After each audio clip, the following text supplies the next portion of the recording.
Shalom teman-teman gereja DMC Bahasa Malaysia, salam berkat dalam nama Yesus Kristus saya ucapkan. Selamat bertemu sekali lagi. Semoga saudara semua sehat dan ceria di dalam Tuhan.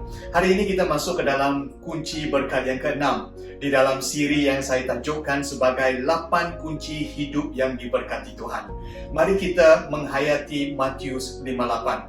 Matius 5:8, diberkatilah mereka yang suci hati kerana mereka akan melihat Allah.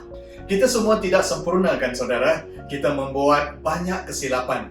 Kita membuat perkara yang tidak seharusnya kita lakukan. Kita menyerah, kalah kepada godaan. Kita hilang sabar dan sebagainya. Jikalau kita tidak hati-hati, senang untuk kita masuk ke dalam self-condemnation ataupun kita mengecam diri kita sendiri. Suara iblis akan mengatakan bahawa kita tidak akan berjaya kan saudara, dan Tuhan tidak akan memberkati kita. Kita fikir bahawa kita akan hanya mendapat nikmat ataupun berkat Tuhan apabila kita melakukan perfect performance ataupun persembahan yang sempurna.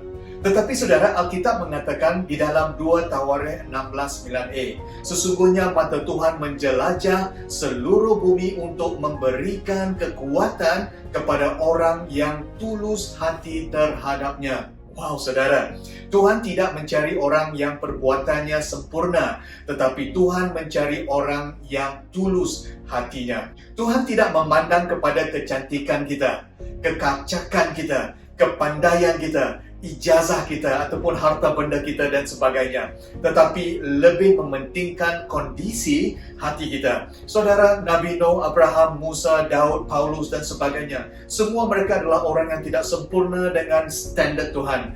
Daud contohnya adalah orang yang berzina dan mengaturkan pembunuhan suami Batsheba. Tetapi mereka semua disenaraikan di dalam Hall of Fame ataupun Dewan Kemasyuran seperti yang tertulis di dalam buku Ibrani.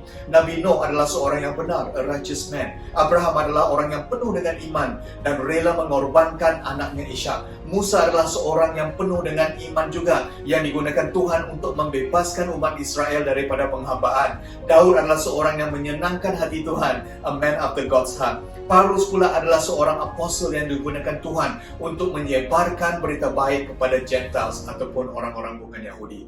Saudara, Tuhan lebih mementingkan keadaan hati kita lebih daripada dosa kehidupan kita ataupun kekurangan kita. Dia melihat mengapa kita melakukan sesuatu dan bukan apa yang kita lakukan. Jadi hari ini saudara, Tuhan mahu mengingatkan kita tentang kondisi hati kita. Hati yang suci akan diberkati Tuhan. Persoalannya, apakah berkat Tuhan apabila kita suci hati? Berkat yang pertama, kita akan hidup dengan penuh keyakinan ataupun confident. Apabila kita mempunyai kemurnian hati, kita menjadi seorang yang disukai ramai orang. Kerana kita tidak perlu hidup dengan berpura-pura, kan saudara? Kita tahu siapakah kita di dalam Kristus.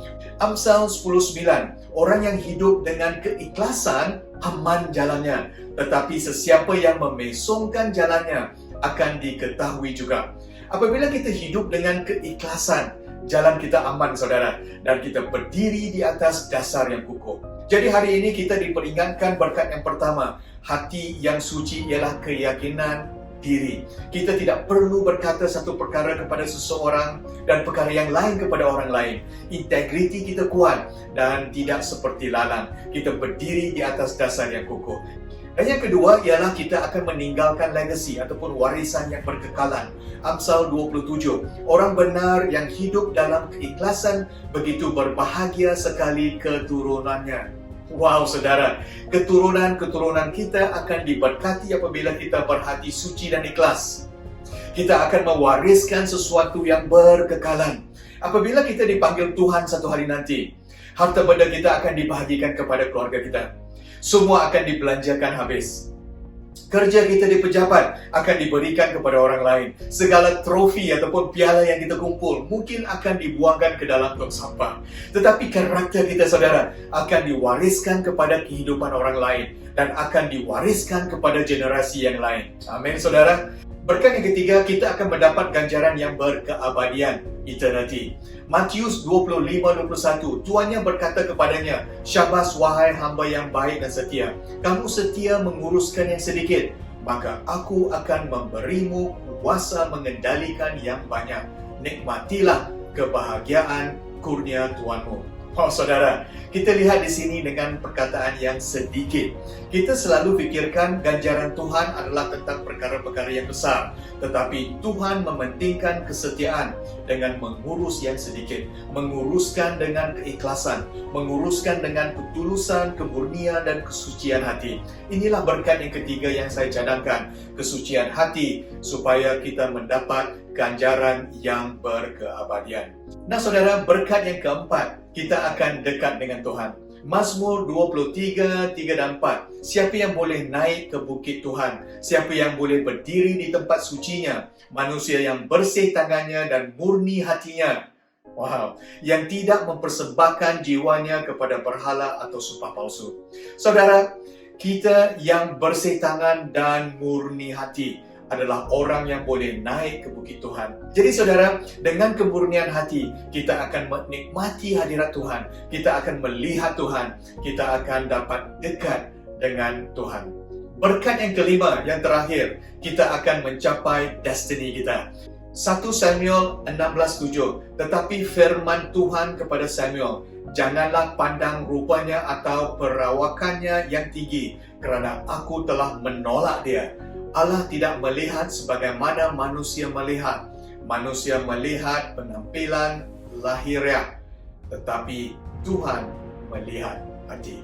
Jadi saudara, jikalau kita mau mencapai destiny kita, untuk kita mencapai kepada potensi kita yang sepenuhnya, untuk kita dipilih dan dipanggil Tuhan seperti Daud, kita harus menjaga kesucian hati kita. Tuhan memilih Daud bukan kerana kemampuannya, tetapi Tuhan memilih Daud kerana kesucian hatinya. Jadi untuk kita menuju ke arah rancangan dan destiny kita, marilah kita sucikan hati kita dengan pertolongan Roh Kudus. Jadi saudara, hari ini kita telah belajar tentang kunci yang keenam, yaitu hati yang suci. Dan apabila kita hidup dengan kesucian hati, hidup kita akan diberkati. Kita akan hidup dengan penuh keyakinan. Kita akan mempunyai legacy ataupun warisan yang berkekalan. Kita akan mendapat ganjaran yang berkeabadian. Kita akan dekat dengan Tuhan dan kita akan memenuhi destiny kehidupan. Amin saudara. Mari kita berdoa. Tuhan, terima kasih atas firman-Mu. Hari ini kami minta pertolongan Tuhan untuk memberikan kami hati yang murni, supaya setiap pemikiran kami, supaya setiap perbuatan kami, supaya setiap kehendak kami, supaya setiap kelakuan kami, semuanya itu datang daripada hati yang suci. Kami tidak mampu melakukan semua ini tanpa pertolongan Roh Kudus, dan kami minta campur tangan Tuhan dalam kehidupan kami. Dan inilah doa kami, supaya Tuhan memampukan kami. Terima kasih Tuhan, inilah doa kami di dalam nama Yesus Kristus, Juru Selamat kehidupan kami. Amin. Terima kasih teman-teman sekalian, sampai kita bertemu lagi di dalam sesi yang seterusnya. Tuhan memberkati saudara semua. Shalom.